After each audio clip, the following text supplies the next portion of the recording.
Hello everyone, my name is Rohit Rao Gautam. कैसे हैं आप सब।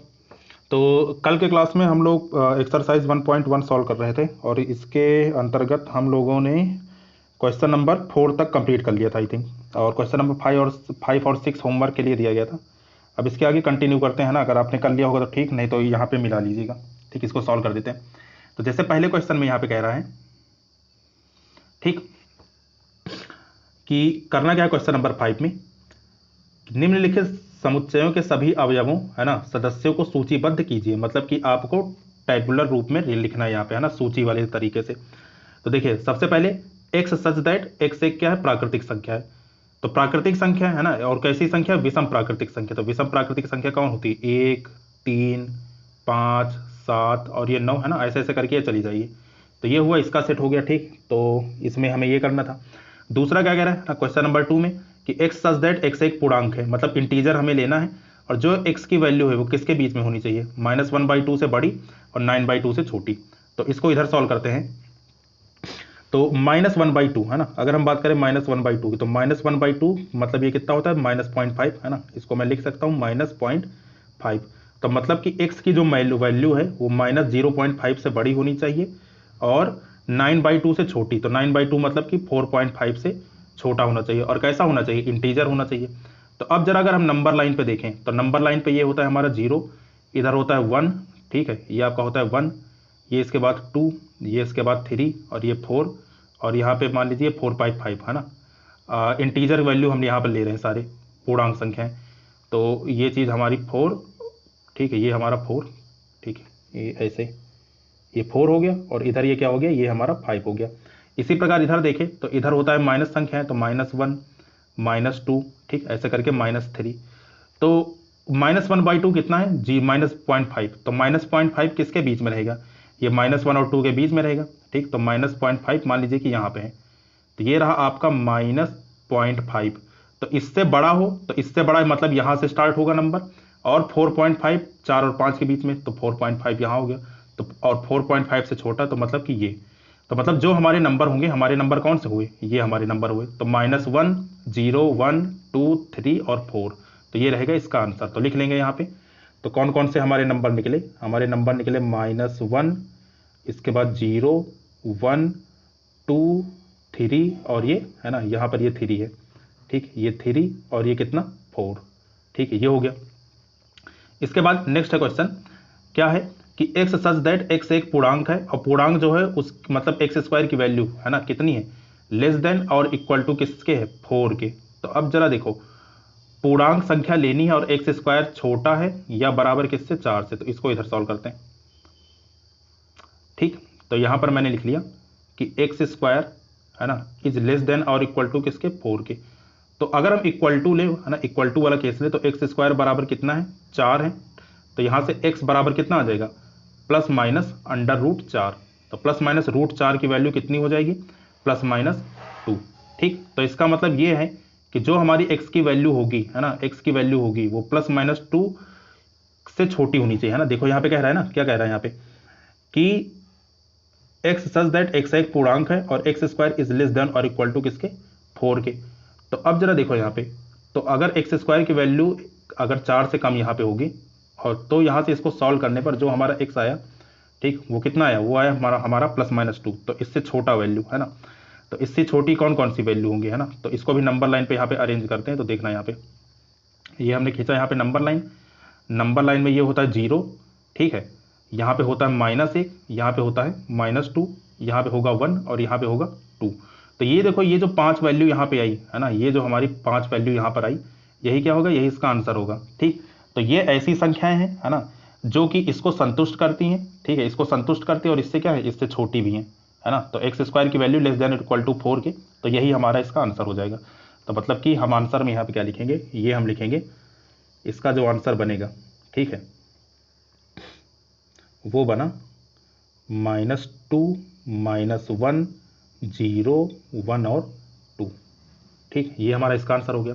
अगला नेक्स्ट कह रहा है कि लॉयल शब्द का एक अक्षर है। ठीक है, लॉयल शब्द का एक अक्षर है, मतलब इसका क्या हुआ कि हमें लॉयल का वो लिखना है। तो अब मैंने बताया था इसको लिखने का तरीका क्या होता है ना, इसको लिखने का तरीका हमारा ये होता है कि हम लोग इसमें कोई भी वो वर्ड होता है वो रिपीट नहीं करते, तो इसको जब सेट में लिखेंगे तो सेट में कितना हो जाएगा, एल 2 बार है तो इसको एक बार लिखना पड़ेगा, ओ एक बार है ना, वाई एक बार है, और ए भी कितना है, एक बार है।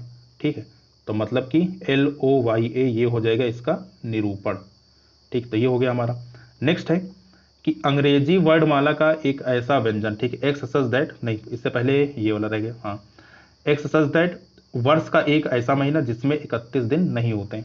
तो 31 दिन वाले है ना, जिसमें 31 डेज नहीं होते हैं ना, कौन कौन से होते हैं? सबसे पहले आपका होता है, ठीक है, फरवरी, फरवरी में आपका 28 या 29 डेज है ना। उसके बाद अप्रैल, अप्रैल आपका 30 दिन वाला, ठीक है। इसके बाद नेक्स्ट है आपका जून, ठीक, अप्रैल के बाद जून है ना।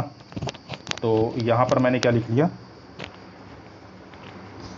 अप्रैल और उसके बाद जून है ना, JUNE, उसके बाद सितंबर है ना, और उसके बाद नवंबर।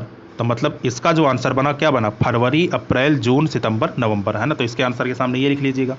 ठीक, इसके बाद इसका लास्ट पार्ट है, लास्ट पार्ट में क्या कह रहा है ना, कि एक्स सच दैट एक्स अंग्रेजी वर्णमाला का एक व्यंजन है जो के से पहले आता है। तो सबसे पहले के से कौन आता है ना, के तक की पहले ABCD लिख लेते हैं ना, के से पहले वाले वो लिख लेते हैं। तो इसको मैं यहाँ पे सॉल्व कर रहा हूँ, ठीक है, नंबर डाल देते हैं ताकि आपको क्लियर दिखाई दे, है ना। तो कौन सा पार्ट है, ये है 6वां पार्ट है ना। तो ये 6 पार्ट है हमारा, है ना, 6 पार्ट। तो सबसे पहले सोचो के से पहले कौन कौन से नंबर आएंगे, है ना। तो के से पहले जो हमारा नंबर आएगा, इसको इधर थोड़ा सॉल्व करते हैं,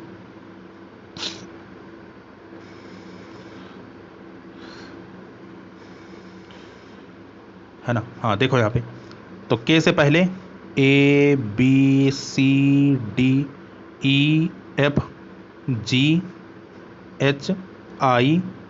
है ना, इतना आएगा आपका। अब इसमें से आपको क्या चाहिए, व्यंजन चाहिए। तो स्वर यहाँ पे छाट दो, है ना, जो हमारे वॉवेल्स हैं वो उसको छाट दो। तो A, E और I, तो इसको छोड़ के जो भी हमारा बचा वही इसका क्या हो जाएगा, वही इसका आंसर हो जाएगा। तो अगर इसके आंसर की बात करें तो कौन कौन बचा यहाँ पे, BCD है ना। तो इसका जो आंसर हो जाएगा वो हमारा बचा है,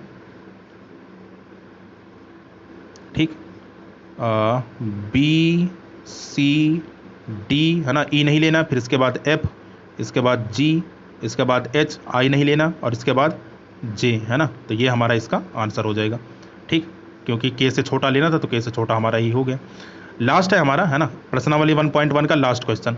तो देखिए इसमें क्या कह रहा है, इसमें हमें ये कह रहे हैं कि बाईं ओर रोस्टर रूप में लिखित, है ना, ये देखिएगा बाईं ओर रोस्टर रूप में लिखित, मतलब ये हमारा रोस्टर रूप है, और दाईं ओर समुच्चय निर्माण विधि, ये हमारा सेट बिल्डर फॉर्म है, में लिखित समुच्चयों का सही मिलान कीजिए, है ना, समुच्चय का सही मिलान करना है ना। तो आसान आसान पहले कर लेते हैं। तो देखो ये तो मैथमेटिक्स वाला है ना, तो मैथमेटिक्स वाला मतलब कि ये जो तीसरा है ये किसके साथ चला जाएगा, ये चला गया हमारा चौथे के साथ, है ना। तो मैथमेटिक्स तो चौथे के साथ चला गया। इसके बाद देखो पहला देखते हैं अगर, है ना, पहला मतलब कि ये वाला, तो 1 2 3 6, तो 1 2 3 6 क्या है, अब इसमें से ढूंढो। एक अभाज्य संख्या 6 की भाजक है ना, तो अभाज्य 6 की भाजक नहीं है ना, 6 आपकी अभाज्य संख्या नहीं है, तो मतलब ये तो इसके साथ चला जाएगा, ठीक। तो देखो 2 और 3 अभाज्य संख्या और 6 को ये काट देगा, ठीक। तो 1 2 3 6 क्या है, एक प्राकृतिक संख्या जो कि 6 की भाजक है, हाँ, क्योंकि 1 हमारा क्या है, नेचुरल नंबर है, तो ये इसके साथ मिल गया, ठीक। अब लास्ट वाला ये बहुत कठिन है ना, ये किसके साथ मिलेगा, तो ये हमारा मिल जाएगा लास्ट वाला B के साथ, ठीक। तो मतलब कि हमारा आंसर कितना मिला, हमारा आंसर मिला 1 का मिला है किसके साथ, 1 का मिला है हमारा, ये मुझे नहीं समझ में आ रहा, हाँ 1 का हमारा C के साथ है, ठीक। इसके बाद सेकंड का हमारा, है ना, जो सेकंड है, सेकंड किसके साथ है, सेकंड है हमारा A के साथ। इसके बाद कौन सा है, इसके बाद है हमारा थर्ड मैथमेटिक्स वाला, तो मैथमेटिक्स किसके साथ है, मैथमेटिक्स है D के साथ, है ना, 3D। इसके बाद 4, तो 4 के साथ कौन आ जाएगा, 4 आपका चला गया B के साथ, है ना। तो ये रहेगा इसका करेक्ट आंसर। तो ये प्रश्नावली इस प्रकार से खत्म हुई, है ना, इसको आप लोग कर लीजिएगा, बाकी लिख लीजिएगा इसमें, है ना, आसान आसान प्रश्नावली थी, बेसिक चीज़ खाली यहाँ पे सिखाया गया। अब हमारा नेक्स्ट टॉपिक है ना, इंपॉर्टेंट टॉपिक है, वो है हमारा टाइप्स ऑफ सेट्स, है ना, समुच्चय कितने प्रकार के होते हैं, तो इसके बारे में देखते हैं, है ना। इसमें देखिए जो आपको लिखना है ना, क्योंकि ये दूसरे बुक से रेफरेंस लिया गया है ना, ये चीज़ आपके NCERT में नहीं है, डेफिनेशन नहीं दी गई, NCERT में थोड़ा शॉर्ट में समझाया गया है ना। तो इसमें आपको जो लिखना है, सबसे पहले ये हेडिंग डालना, समुच्चयों के विभिन्न प्रकार, है ना, ये पूरी हेडिंग पड़ेगी। इसके बाद ये पूरा आपको लिखना पड़ेगा ना, जितने भी समुच्चय हैं वो आपको लिखना पड़ेगा, यहाँ तक आपको लिखना पड़ेगा। उदाहरण में एक कोई उदाहरण चिपका लेना, जैसे मान लीजिए कि ये वाला उदाहरण आप लोग लिख लेना है ना, उदाहरण सारे नहीं लिखने, इसको खाली आप समझते चलेंगे तो ये आपने परिभाषा लिख ली ये पूरी, और बाकी एक एक एग्जाम्पल सबका लेते हुए चलेंगे, है ना, ताकि हमें चीज़ें क्लियर रहें, है ना। और बाकी इसका PDF आपको प्रोवाइड कर दिया जाएगा, तो आपको जो पढ़ना हो इसमें से आप पढ़ सकते हैं, काम की चीज़ें हैं, ठीक। चलो तो देखते हैं यहाँ पे। तो अब अगला टॉपिक है हमारा टाइप्स ऑफ सेट, है ना, समुच्चय के विभिन्न प्रकार, कितने प्रकार के हमारे समुच्चय होते हैं। तो इसके अंतर्गत जो पहला समुच्चय है, ठीक है, पहला समुच्चय जिसका नाम क्या है, रिक्त समुच्चय, जिसको इंग्लिश में कहते हैं नल सेट और एम्प्टी सेट, है ना। तो होता क्या है ये, तो वह समुच्चय जिसमें कोई ना कोई अवयव हो, है ना, कोई ना कोई अवयव हो, नहीं, हाँ, क्या कहलाते हैं, वह समुच्चय जिसमें कोई अवयव ना हो, है ना, जिसमें मतलब पूरा खाली हो, आपका क्या कहलाता है, एम्प्टी सेट कहलाता है, मतलब कि रिक्त समुच्चय कहलाता है। और इसे रिप्रेजेंट कैसे करते हैं, इसे रिप्रेजेंट करते हैं फाई से या फिर ये करली ब्रैकेट से। मतलब अगर कहीं पे आपका फाई लिखा है या फिर करली ब्रैकेट ऐसे लगा है और इसके अंदर कुछ नहीं लिखा है, तो समझ जाइएगा कि ये किसकी बात कर रहे हैं, ये हम बात कर रहे हैं एम्प्टी सेट की, है ना, रिक्त समुच्चय की। तो रिक्त समुच्चय में हमारा ये हो गया। उदाहरण इसके कौन कौन से हैं, जैसे ये तीसरा एग्जाम्पल हम लोग लेते हैं, है ना, क्या लिखा है यहाँ पे कि x such that x belongs to N, और जो x की वैल्यू है वो 0 से 1 के बीच में है। अब जरा इस लाइन का मतलब समझना है ना, इस लाइन का मतलब अगर हम देखें तो x की वैल्यू इन्होंने क्या दी है, x की वैल्यू इन्होंने दी है 0 और 1 के बीच में, और x बिलोंग्स टू कहाँ से इन्होंने बोला है, x बिलोंग्स टू बोला है नेचुरल नंबर से। तो अब जरा ये सोचो कि नेचुरल नंबर कहाँ से स्टार्ट होता है, नेचुरल नंबर का जो सेट होता है, ठीक है, वो हमें पता है कि नेचुरल नंबर हमारा 1 से स्टार्ट होता है ना, नेचुरल नंबर हमारा 1 से स्टार्ट होकर ये आगे आपका बढ़ता रहता है। तो मतलब कि 1 2 3 ऐसे ऐसे करके आपका चलता रहता है। तो इन्होंने क्या कहा, इन्होंने कहा कि x की ऐसा मान जो कि 0 और 1 के बीच में हो और नेचुरल नंबर भी हो। तो 0 और 1 के बीच में सबसे पहले तो कौन सी संख्याएं आएंगी, है ना, तो 0 और 1 के बीच में अगर हम नंबर लाइन पे बात करें तो ये हमारा मान लीजिए यहाँ कहीं 0 है और यहाँ कहीं पे 1 है, तो इसके बीच में कौन सी संख्या आएंगी, इसके बीच में खाली दशमलव संख्याएं ही तो आएंगी भाई। यहाँ पे आपका मान लीजिए कि ये यहाँ पे आपका मान लीजिए 0.1 होगा, है ना, इसी प्रकार यहाँ पे 0.2 होगा, ऐसे ऐसे करके बहुत सारे नंबर होंगे। तो ये आपके दशमलव संख्याएं ही तो हैं। अब हमें पता है कि दशमलव संख्याएं आपकी नेचुरल नंबर में नहीं आती हैं, तो इसका मतलब यहाँ पे क्या है, यहाँ पे ये चीज़ विरोधाभास है। तो जहाँ पर आपको ऐसा स्टेटमेंट लिखा हुआ मिले कि जो कि समझ लो कि आपको मतलब कि गलत लगे, है ना, कि वो स्टेटमेंट यहाँ पे इसमें पॉसिबल नहीं है, ठीक है, तो वो सेट आपका कैसा होता है, तो वो सेट हमारा होता है एम्प्टी सेट। तो ये सेट हमारा कैसा हो जाएगा, एम्प्टी सेट हो जाएगा, क्योंकि ये चीज़ पॉसिबल ही नहीं है, ठीक।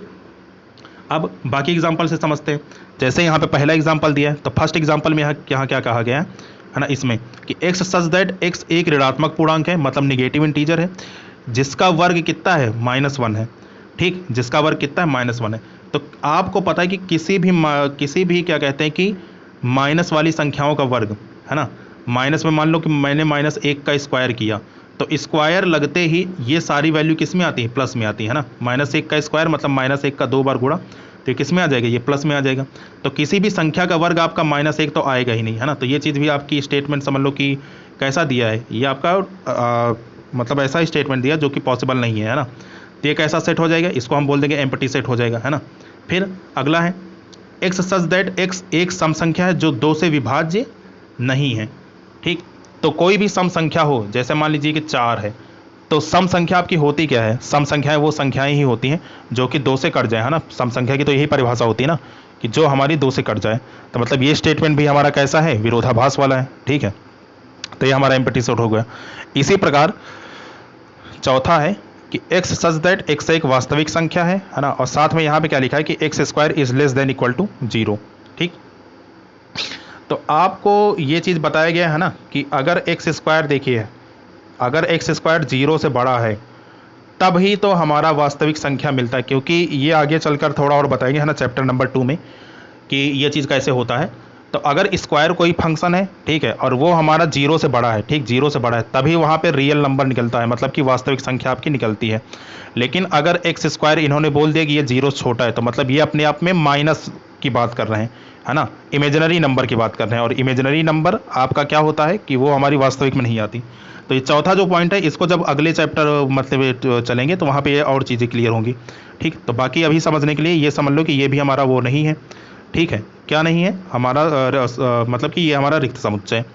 लास्ट है हमारा नंबर 5, कि x such that x does not equal to x, है ना, क्या लिखा है, x बराबर नहीं है x के। तो यहाँ पे देखो x लिखा है, यहाँ पर भी देखो x लिखा है, दोनों जगह सेम संख्याएं हैं। तो कोई भी नंबर खुद के बराबर होता है, जैसे 5 ये खुद के बराबर होता है, तो मैं क्या बोल सकता हूँ 5 बराबर 5, ये तो नहीं लिख सकता ना कि 5 आपका 5 के बराबर नहीं है। तो मतलब ये स्टेटमेंट भी हमारा क्या कैसा है, क्या कहते हैं वो, मतलब कि रॉन्ग स्टेटमेंट लिखा है। तो रॉन्ग स्टेटमेंट लिखा है तो इसका मतलब क्या है कि ये भी हमारा एम्प्टी सेट है। ठीक, तो इस प्रकार से हम एम्प्टी सेट को डिस्क्राइब करते हैं, है ना। तो ये हमारा हो गया एम्प्टी सेट हो गया। अगला टाइप है, ठीक है, नंबर 2, दूसरा देखते हैं क्या है ना। नंबर 2 है हमारा एकल समुच्चय, ठीक, सिंगलटन सेट। नंबर 2 है हमारा एकल समुच्चय मतलब सिंगलटन सेट। सिंगलटन सेट क्या होता है कि जिसमें सिर्फ एक अवयव होता है ना, इसमें केवल एक अवयव होता है, इसको क्या कहते हैं, सिंगलटन सेट कहते हैं या फिर एकल समुच्चय कहते हैं। जैसे पहला है हमारा कि भारत के वर्तमान राष्ट्रपति के समुच्चय। तो भारत के जो वर्तमान राष्ट्रपति हैं, है ना, श्री रामनाथ कोविंद, तो वो कैसे हैं, एक ही तो है, तो मतलब ये क्या है, एकल समुच्चय है। ठीक है, जैसे प्रधानमंत्री जी वो भी हमारे एक ही हैं, ठीक, तो वो क्या हो गया, एकल समुच्चय हो गया।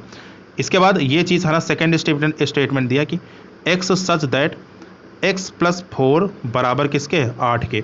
तो यहाँ से जब सॉल्व करोगे तो x का मान कितना आएगा, है ना, ये उधर जाएगा, तो 8 - 4 कितना आएगा, 4। तो यहाँ पर एक ही वैल्यू तो है, तो एक वैल्यू है, तो मतलब ये कैसा सेट है, ये हमारा जो सेट है वो हमारा सिंगलटन सेट है, जहाँ पे हमें एक वैल्यू मिले। इसी प्रकार यहाँ पे थर्ड है हमारा, ठीक, थर्ड क्या है, थर्ड देखते हैं। तो थर्ड में यहाँ पे बोला गया है कि x सच दैट x एक पूर्णांक है, और पूर्णांक की वैल्यू क्या है ना, जो x की वैल्यू है वो है इन बिटवीन 3 to 5। तो अब जरा ये बताओ, पूर्णांक है ना, मतलब कि आपका कंप्लीट नंबर है और 3 और 5 के बीच में है, तो 3 और 5 के बीच में कौन सा पूर्णांक संख्या आता है, सिर्फ 4 ही तो आता है। तो मतलब ये किसकी बात कर रहे हैं, सिर्फ 4 की बात कर रहे हैं, ठीक, सिंगलटन सेट है। इसी प्रकार, ठीक है, इसी प्रकार ये जो यहाँ पर दिया गया है, ठीक है, कुछ और एग्जाम्पल दिए गए हैं, जैसे इसकी बात करें, ठीक है, तो जैसे यहाँ पे एक एलिमेंट लिखा है, सिंगलटन सेट है। इन दोनों में थोड़ा कन्फ्यूजन होती है। देखो, अगर सिर्फ फाई अकेले लिखा है ना, सिर्फ फाई लिखा है, कोई करली ब्रेकेट नहीं लगा, ठीक है, कोई करली ब्रेकेट नहीं लगा, सिर्फ फाई हमारा है, तो वो जो हमारा सेट होता है, ठीक है, जिसमें फाई अकेला हो, कोई किसी ब्रेकेट में ना हो, तो वो हमारा रिक्त समुच्चय होता है।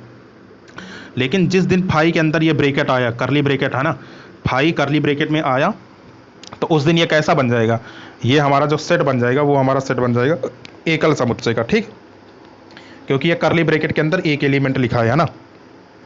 इसी प्रकार जीरो की बात अगर हम करें तो जीरो देखो, है ना, जीरो भी अगर करली ब्रैकेट में है तो ये भी आपका सिंगलटन सेट कहलाएगा, क्योंकि इसके अंतर्गत एक एलिमेंट है, ठीक। तो सिंगलटन सेट की परिभाषा क्या होती है, एक ऐसा सेट जिसके अंदर सिर्फ एक एलिमेंट होता है, उसको हम लोग सिंगलटन सेट बोलते हैं, है ना। यहाँ पर कुछ नोट लिखा गया है ना, इंपॉर्टेंट चीज़, ये चीज़ यहाँ पे समझ लेते हैं। जैसे यहाँ पे लिखा है कि फाई जी करली ब्रैकेट 0 0 और ये करली ब्रैकेट फाई सभी भिन्न भिन्न है ना, सब अलग अलग है। क्यों अलग अलग है, अब जरा देखो, क्योंकि ये जो लिखा है ये हमारा एकल समुच्चय है, ठीक, ये जीरो हमारा कुछ नहीं, ठीक, एक ऐसे ही अवयव है, एक संख्या है, ठीक है। ये जो फाई है, फाई क्या है, हमारा रिक्त समुच्चय है, और ये करली ब्रैकेट के अंदर जो जीरो है, ठीक है, ये हमारा कैसा है, ये हमारा एकल समुच्चय है, ठीक। तो ये हमारा बताया गया। चलो, तो ये हुआ हमारा सेकेंड टाइप का सेट, ठीक। अगला देखते हैं नंबर थर्ड, तीसरा है, ठीक है, हाँ, यहाँ पे तीसरा है हमारा नंबर थर्ड है परिमित या अपरिमित समुच्चय, ठीक। तो परिमित समुच्चय की बात करें अगर हम, है ना, तो परिमित तथा अपरिमित समुच्चय में अगर बात करें तो ऐसा समुच्चय जिसमें अवयव फिक्स हो, है ना, परिमित समुच्चय मतलब जिसमें फिक्स अवयव हो, वो हमारे क्या कहलाएंगे, फाइनाइट सेट, है ना, वो हमारे क्या कहलाएंगे, फाइनाइट सेट कहलाएंगे। तो फाइनाइट सेट का मतलब ये हुआ कि जिसमें फिक्स अवयव हो, जैसे ये आप देखिएगा, ये आपका फाइनाइट सेट है ना। तो जैसे a बराबर 1 2 3 4 5, है ना, इसमें आपके फिक्स एलिमेंट है, तो ये हमारे फाइनाइट सेट हो गए, ठीक है। इसके बाद, ठीक, तो ये हमारा हो गया। इसके बाद जैसे आपका एक वर्ष के महीनों का समुच्चय, तो कितने महीने होते हैं, 12 महीने होते हैं, तो ये भी हमारे फाइनाइट सेट, ठीक। तीसरा है हमारा अंग्रेजी वर्णमाला के स्वर तथा व्यंजन का समुच्चय। तो स्वर और व्यंजन, है ना, जो भी हमारा, है ना, 26 एलिमेंट है, वो भी हमारा क्या है कि फिक्स है। इसी प्रकार किसी शहर के सभी निवासियों का समुच्चय जो भी होंगे 5 लाख 10 लाख, वो फिक्स संख्या है ना, तो वो क्या है, हमारे क्या कहते हैं कि परिमित समुच्चय है। पृथ्वी पर सभी निवासियों का समुच्चय वो भी फिक्स है ना, कि शायद 2 बिलियन की ऐसे कुछ करके है ना, तो ये सॉरी 8 बिलियन के आसपास, है ना, यहाँ पे जनसंख्या है, जो यहाँ पे जनसंख्या है ना, 2011 में लगभग 7 बिलियन थी, अब की बार ऑलमोस्ट 8 बिलियन के आसपास हो गया ना, 8 या 9 बिलियन। तो ये भी हमारा क्या है, काउंट कर सकते हैं ना, तो सिंगलटन सेट है। संसार के सभी नदियों का समुच्चय, जितने भी नदियां यहाँ पे बहती हैं, ठीक, सभी क्या है, सबको काउंट कर सकते हैं। तो जो चीज़ हम काउंट कर सकते हैं, है ना, गिन सकते हैं, वो हमारा परिमित समुच्चय होता है, और जिसको हम गिन नहीं सकते वो हमारा अपरिमित समुच्चय होता है। जैसे सभी प्राकृतिक संख्याओं का समुच्चय, है ना, गिनते चले जाओ एक से लेकर अनंत तक, है ना, एक से लेकर अनंत तक, तो ये हमारे कैसे हैं, अपरिमित समुच्चय हैं। वास्तविक संख्याएं भी आपकी माइनस अनंत से प्लस अनंत तक, ठीक है, तो ये भी हमारी कैसे नंबर है, ये भी हमारे अपरिमित समुच्चय है, ठीक है। इसके बाद संख्या रेखा पर सभी बिंदु, ये रही नंबर लाइन, है ना, 0, इधर आपका माइनस इनफाइनाइट, इधर आपका प्लस इनफाइनाइट, इसके बीच में आपके असंख्य नंबर होंगे, तो ये भी हमारे कैसे होंगे, ये भी हमारी हो गए अपरिमित समुच्चय, ठीक। और लास्ट है ना, लास्ट थोड़ा कन्फ्यूजन है आपका, इसको रुक जाओ, इसको रफ कर देते पहले,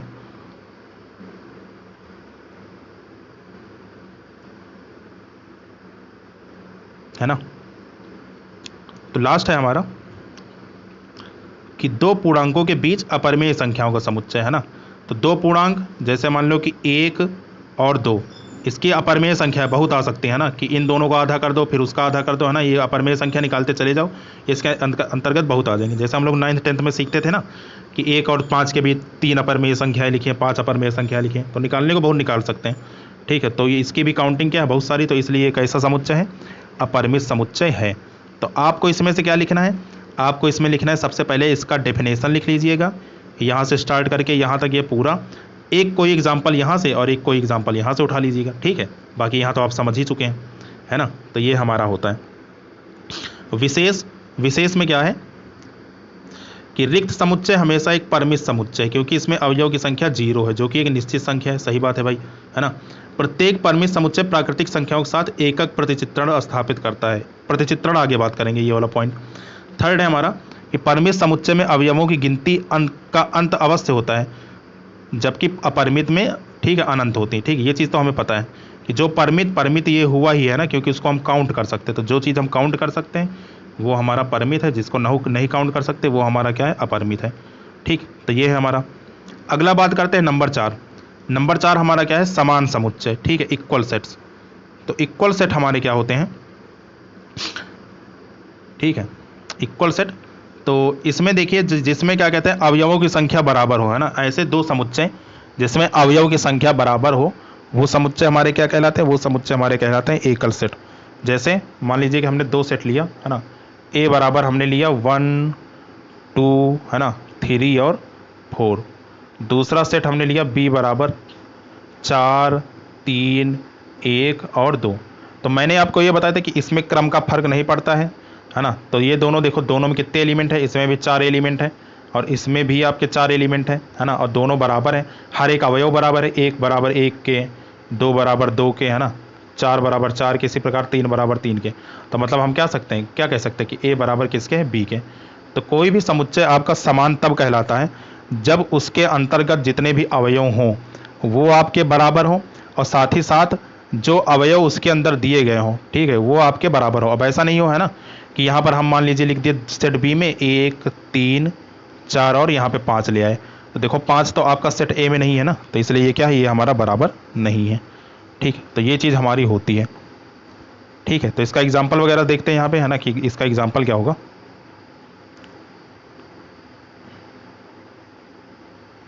है ना। अब देखो यहाँ पे, तो वही यहाँ पे कहा गया है कि माना ए व बी, है ना, माना ए व बी दो समुच्चय हैं, तो ए व बी समान कहलाते हैं जबकि ए का प्रत्येक अवयव बी में हो तथा बी का प्रत्येक अवयव ए में है, और इसे ए बराबर बी से निरूपित करते हैं। जैसे यहाँ पे देखो, ये बी है, ये ए है ना, तो दोनों के अवयव एक दूसरे में हैं, ठीक। तो ये हमारे कैसे हैं, ये हमारे समान अवयव हैं, ठीक है, समान समुच्चय हैं। अब जैसे यहाँ पे देख लो, इसका सेकंड पॉइंट अगर हम देखें, ठीक है, तो 2 4 8 ऐसे करके ये चल रहा है ना, और यहाँ पे क्या चल रहा है, 2 की पावर n। तो यहाँ पर देखिए क्या लिखा है, 2 4 8 ऐसे ऐसे करके आपका नंबर चल रहा है, और दूसरे सेट में आपका दिया है, ये मान लीजिए सेट ए बराबर है, और दूसरे सेट में आपका दिया सेट बी बराबर, ठीक है, कितना दिया है, x सच दैट x बराबर 2 की पावर n, और n बिलोंग्स टू कहाँ से दिया है इन्होंने, नेचुरल नंबर से। रखो भाई एक एक करके, तो 2 की पावर 1 कितना आएगा, 2 आएगा, 2 का स्क्वायर कितना आएगा, 4 आएगा, 2 की पावर 3 कितना आएगा, 8 आएगा। तो ऐसे करके यहाँ पर बहुत सारे नंबर हमें देखने को मिलेंगे। तो दोनों सेट क्या है, आपस में बराबर है। लिखने का तरीका अलग अलग है लेकिन उसके अंतर्गत एलिमेंट तो सेम आएंगे, तो इसलिए दोनों सेट हमारे क्या है, बराबर सेट है। ठीक, ये हो गया हमारा, है ना। ये सब बाकी पढ़ देना, है ना, ये सब आप लोग पढ़ लीजिएगा। चलिए अगला है, हाँ एक चीज़ यहाँ पे और है, ठीक है। हाँ यहाँ पे ये समझाते हैं ना कि प्रतीकात्मक रूप में इसको कैसे लिखेंगे, है ना। ये इंपॉर्टेंट चीज़ है क्योंकि इसी का हम लोग यूज करते हैं। तो देखो यहाँ पे क्या लिखा गया कि प्रतीकात्मक भाषा में ए व बी समुच्चय समान होंगे यदि, कब समान होंगे, ये हमारे समान होंगे कि अगर मान लीजिए कोई एक्स है जो कि अवयव है किसका, सेट ए का, है ना। एक्स है कोई अवयव है सेट ए का, और ये चीज़ आपका इम्प्लाई करता है ना, ये चीज़ आपका इम्प्लाई करता है कि जो एक्स है ना, वो बिलोंग कर रहा है किसमें, सेट बी में, है ना। अगर ये चीज़ आपका बिलोंग कर रहा है ना, तो ये चीज़, है ना, तो जैसे x बिलोंग्स टू ए मैंने लिखा, अब इसके बाद मैंने यहाँ पे क्या लिखा, x बिलोंग्स टू बी, तो फिर इसके बाद, है ना, ये है इतना हो जाए, और अभी इसको समझते रहिएगा, है ना, अभी ये बताते ये सब क्या लिख रहे हैं। ठीक ठीक, फिर मैंने लिखा और x जो है वो b से बिलोंग करे, है ना। दिस इम्प्लाइज कि x जो है अगर ए से बिलोंग करें, ठीक है, तब हम क्या कहेंगे, तब हम कहेंगे कि a बराबर किसके हैं, b के हैं। और इसको ऐसे लिखने के लिए, है ना, हम इस तरीके से लिखेंगे, है ना, कि x बिलोंग्स टू a व x बिलोंग्स टू b। अब इसका मतलब समझते हैं ना कि इसका मतलब आखिर क्या है, ये सारी चीज़ें क्या लिखी गई हैं। तो देखो यहाँ पे ये सारी चीज़ें जो हमारी लिखी गई हैं वो हमारा ये है कि अगर a और b समान समुच्चय हैं तो इसमें हम प्रतीकात्मक भाषा में इस रूप में लिखते हैं। अब यहाँ पर ये जो चीज़ यूज की गई इसका मतलब समझना, ये जो यहाँ पे ये लिखा गया, ठीक है, ये तीर का निशान, तो तीर का निशान ये जो आप लिखते हैं ना, इसका मतलब होता है सूचित करता है, मतलब इंगित करता है, और इंग्लिश में इसको कहते हैं इम्प्लाइज, है ना। तो इंग्लिश में हम लोग दिस इम्प्लाइज इसको डायरेक्ट लिखते हैं ना, इसका मतलब दिस इम्प्लाइज, मतलब ये इंगित करता है ना, ये सूचना दे रहा है हमें, है ना। क्या सूचना दे रहा है कि जैसे यहाँ पर हम देखें कि x जो है a का एलिमेंट है, ठीक है, x बिलोंग्स टू a का मतलब कि x जो है a का अवयव है, ये हमें ये सूचित कर रहा है ना, इंगित करता है कि x जो है वो b का भी एलिमेंट है, ठीक है। और अगर x हमारा b से बिलोंग कर रहा है और ये हमारे ये इंगित करे, है ना, ये इंप्लाई करे कि x जो है a का एलिमेंट है, तो इसका मतलब क्या होगा, तो यहाँ से ये निष्कर्ष हम निकाल सकते हैं कि a बराबर किसके हैं, b के। अगर दोनों ओर ऐसे चिन्ह लगा है ना, ये अगर दोनों ओर तीर लगा है तो इसका मतलब क्या होता है, इसको हम लिखते हैं, है ना। तो इसको लिखने का तरीका होता है यहाँ पे इफ़ एंड ओनली इफ़, है ना, यदि और केवल यदि, है ना। इसका मतलब क्या होता है, इसको हम बोलते हैं इफ़ एंड ओनली इफ़, और हिंदी में से कहा जाता है कि सूचित करता है, ठीक है। हिंदी में क्या लिखा जाता है, सूचित करता है तथा इससे सूचित होता है। जैसे यहाँ पर ये लिखा है, ठीक है, कहाँ पर, कहाँ गया, हाँ यहाँ पर ये वाली लाइन, इसको थोड़ा रफ करते हैं, ये थोड़ा दिख नहीं रहा, ठीक, हाँ यहाँ पर देखिएगा, जैसे ये वाली जो लाइन लिखी है, ये वाली लाइन, है ना, तो इसमें ज़रा नज़र दौड़ाओ, तो क्या लिखा है कि a बराबर b, तो a बराबर b, और ये हमारा इसका निशान, मतलब कि ये वाला निशान, इसको हम लोग टू वे इम्प्लीफिकेशन भी बोलते हैं, है ना। इसको हम लोग टू वे, है ना, ऐसे TWO, है ना, तो इसको हम टू वे, है ना, मतलब दोनों तरफ से इम्प्लाई करता है ना, इम्प्लीफिकेशन, IMPLICATION, है ना, टू वे इम्प्लीफिकेशन भी इसको बोला जाता है, ठीक है। तो a बराबर b, यहाँ पर बात कर रहे हैं हम लोग, a बराबर b, two way implication, x belongs to a व x बिलोंग्स टू b। तो इसका मतलब क्या है कि ये दोनों तरफ से है, कि अगर ये चीज़ है, ठीक है, यहाँ पर इसको देखिएगा, है ना, तो यहाँ पर इसका मतलब क्या है कि अगर ये चीज़ है, इतना हमें मिल रहा है, तब हम बोल सकते हैं इधर से कि a बराबर b होगा, या फिर जैसे अगर हमें a बराबर b प्राप्त है तो इसकी मदद से हम बोल सकते हैं कि ये चीज़ हमारा होगा, ठीक। तो इसका मतलब हमारा ये होता है ना, समान समुच्चय में, ठीक। अगला है, अगला टाइटल है, उम्मीद है ये चीज़ समझ में आई होगी। आपको इसमें क्या लिखना है, आपको यहाँ तक लिखना है, ठीक है, ये वाला हिस्सा ये यहाँ तक, ये आप पूरा नोट कर लीजिएगा, ठीक है, यहाँ तक ये पूरा नोट कर लीजिएगा। बाकी इसका चाहे अर्थ ये लिख सकते हैं, नहीं तो ये धीरे धीरे तो याद ही हो जाएगा, लिखने की जरूरत नहीं, ठीक। अगला है हमारा परिमित समुच्चय की गणन संख्या। परिमित समुच्चय की गणन संख्या, देखो इस टाइटल का मतलब क्या है, इस टाइटल का मतलब ये है कि मान लो कि a बराबर आपका नंबर दिया है 1 2 3 4 5, ठीक है, 1 2 3 4 5। तो इसमें ये बताओ इसमें कितने नंबर है, आपको 5 दिख रहे हैं। तो नंबर मतलब कि नंबर ऑफ एलिमेंट दिखाने के लिए, हाँ, किसी भी एलिमेंट, किसी भी सेट में कितने आपके एलिमेंट हैं, तो उसको हम लोग n, और a का मतलब होता है वो जो दिया गया सेट है ना, इससे रिप्रेजेंट करते हैं। तो यहाँ पे क्या लिख देंगे 5। तो अगर ऐसा कभी लिखा हुआ मिले तो इसका मतलब आप ये समझ जाइएगा कि हाँ इसमें आपके 5 एलिमेंट है, कोई एक ऐसा सेट है जिसमें आपके 5 अवयव हैं। ठीक, इसी प्रकार यहाँ पे देखो सेकंड एग्जांपल, इसका सेकंड एग्जांपल यहाँ पे दिया गया है ए बराबर ए बी सी और लास्ट में एक्स वाई जेड, मतलब कि ए से लेकर जेड तक की संख्याएं। आपको पता है कि ए बी सी डी में मतलब कि इंग्लिश अल्फ़ाबेट में कितने टोटल नंबर होते हैं, 26 नंबर होते हैं। तो वही यहाँ पे लिख लिया कि क्या हो गया, एन ए बराबर किसके हो गया, 26 के हो गया। ठीक, ये चीज़ है। अब एक यहाँ पे क्या कहते हैं कि इंपॉर्टेंट बात है, इंपॉर्टेंट बात क्या है कि यदि किसी परिमित समुच्चय में अवयवों की पुनरावृत्ति हुई है, मतलब कोई भी एलिमेंट बार बार आया है, जैसे यहाँ पे देखो 2 आपका 2 बार आया है, 4 आपका 2 बार आया है। ठीक, तो ऐसे केस में क्या करते हैं कि हम इसको एक बार ही गिनते हैं। ठीक, एक बार ही काउंट करेंगे, ये नहीं कि 2 को 2 बार गिन लिए, 4 को 4 बार गिन लिए। ठीक, तो इसमें इसके अलावा छोड़कर देखो तो क्या कहते हैं, अगर एक बार हम लें तो एक अवेलेबल है 2, 3, 4 और 5, तो टोटल कितने एलिमेंट हो गए, 5। तो मतलब एन ए की वैल्यू कितनी हो गई, 5 हो गई। ठीक है, ये बात समझ में आई। हाँ, तो इस तरीके से हम लोग यहाँ पे करते हैं। अच्छा भाई, आगे एक इंपॉर्टेंट पॉइंट, ये आपका ऑब्जेक्टिव टाइप पूछ सकता है ना कि रिक्त समुच्चय में बताओ कितने अवयव होते हैं। तो रिक्त समुच्चय में आपके 0 अवयव होते हैं। ठीक, कि रिक्त समुच्चय हमारा ऐसा होता है तो इसके अंदर कोई नहीं है ना, तो मतलब कि कितने एलिमेंट होते हैं, 0 एलिमेंट होते हैं। ठीक, अगला टाइप है हमारा समतुल्य समुच्चय। समतुल्य देखो, समान आपका अलग होता है, समतुल्य आपका अलग होता है। ठीक, तो दोनों अलग अलग चीज़ें, दोनों में कन्फ्यूज नहीं होगी। तो अगर हम लोग समतुल्य समुच्चय की बात करें, है ना, तो समतुल्य समुच्चय क्या होता है कि 2 परिमित समुच्चय ए व बी समतुल्य कहलाते हैं जब दोनों समुच्चयों में अवयवों की संख्या समान हो, अर्थात ए व बी समतुल्य कहलाते हैं। ठीक है, तो यहाँ पे अवयव की संख्या आपकी समान दी गई है, मतलब जैसे क्या कहते हैं, यहाँ पर 1 से 5 तक आपने गिनती ले ली। ठीक है, यहाँ पर देखिए 1 से 6 तक गिनती यहाँ पे ली गई है, ए यहाँ पर। ठीक है, और दूसरा क्या है, A B C D E F, है ना, 6 तक यहाँ पे क्या लिया गया, इंग्लिश अल्फ़ाबेट लिया गया। तो अगर हम इसकी बात करें तो यहाँ पे एन ए, है ना, मतलब नंबर ऑफ एलिमेंट यहाँ पे कितने हैं, नंबर ऑफ एलिमेंट यहाँ पे 6 हैं।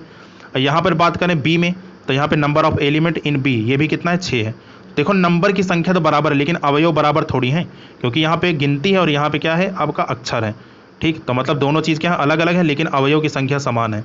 तो ऐसा अवयव जिसमें अवयवों की संख्या ऐसा सेट जिसमें अवयवों की संख्या समान होती है उसको हम लोग समतुल्य समुच्चय बोलते हैं। इसमें भी कुछ नोट दिया गया है ना, नोट क्या दिया गया है यहाँ पे कि ए व बी समतुल्य समुच्चय हैं, तो इसे ए, है ना, और ऐसे ये वाला निशान जो हम लोग समरूप में लगाते थे, इससे हम लोग ये लगाते हैं ना इक्विवेलेंस का निशान।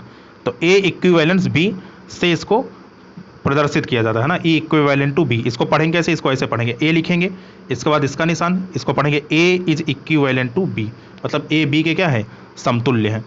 ठीक, ये हमारा होता है। चलिए भाई, ठीक, तो ये हमारा यहाँ तक हो गया। अब इस पेज में एक और बचा, इसको देख लेते हैं, बाकी फिर नेक्स्ट सेशन में हम लोग क्या कहते हैं कि इसके आगे एक्सप्लेन करेंगे। तो अगला है समुच्चयों का समुच्चय, है ना, सेट्स ऑफ सेट, मतलब कोई सेट है और इसका भी सेट बन जाए, है ना। तो देखो यहाँ पे क्या बोल रहा है कि यदि किसी समुच्चय ए के अवयव भी समुच्चय हों तो ए को समुच्चयों का समुच्चय कहते हैं, है ना। तो जैसे यहाँ पर, जैसे मान लीजिए कि एक सेट आपका दिया है 1 दिया है, एक सेट आपका 1 2 दिया है। ठीक है, कलर चेंज करके दिखाते हैं, इसमें काफ़ी नहीं तो काट पीट मच जाएगी। हाँ देखो यहाँ पे, जैसे इधर समझा देते हैं, जैसे एक सेट हमारा दिया है 1, ठीक, फिर दूसरा दिया है हमारा 1,2 और फिर दिया हमारा 1, ठीक है, 2 और 3, और ये फिर से किसी करली ब्रैकेट में, है ना, ये फिर से पूरा किसी करली ब्रैकेट में है और ये मान लीजिए बराबर ए के है। देखो ये समुच्चय हुआ, ये समुच्चय हुआ, ये समुच्चय हुआ और ये फिर से किसी समुच्चय के अंतर्गत है। तो मतलब ये इसको क्या कहेंगे, इसको हम लोग कहेंगे समुच्चयों का समुच्चय, मतलब कि सेट ऑफ सेट्स, है ना। तो ये चीज़ है, तो यहाँ तक ही रखते हैं, है ना। तो और बाकी अभी तो और बचा है ना, इसमें एक्सप्लेन करने के लिए बाकी था, लेकिन टाइम काफ़ी ज़्यादा हो रहा है ना, तो इसमें टाइम लगेगा, इसको हम नेक्स्ट सेशन में बता देंगे। ये जो इसका क्या कहते हैं PDF का लिंक है, ये आपके डिस्क्रिप्शन बॉक्स में छोड़ दिया जाएगा, तो आप चाहे तो एडवांस में पढ़ सकते हैं ना, चीज़ों को पहले से समझ के रखिएगा, तो जिससे कि समझने में अगले लेक्चर में आसानी हो। बाकी हम तो क्या कहते हैं कि एक्सप्लेन करेंगे ही, ठीक है। तो आज के लिए इतना ही रखते हैं, मिलते हैं नेक्स्ट सेशन में, ठीक। तो तब तक के लिए आपका थैंक यू सो मच।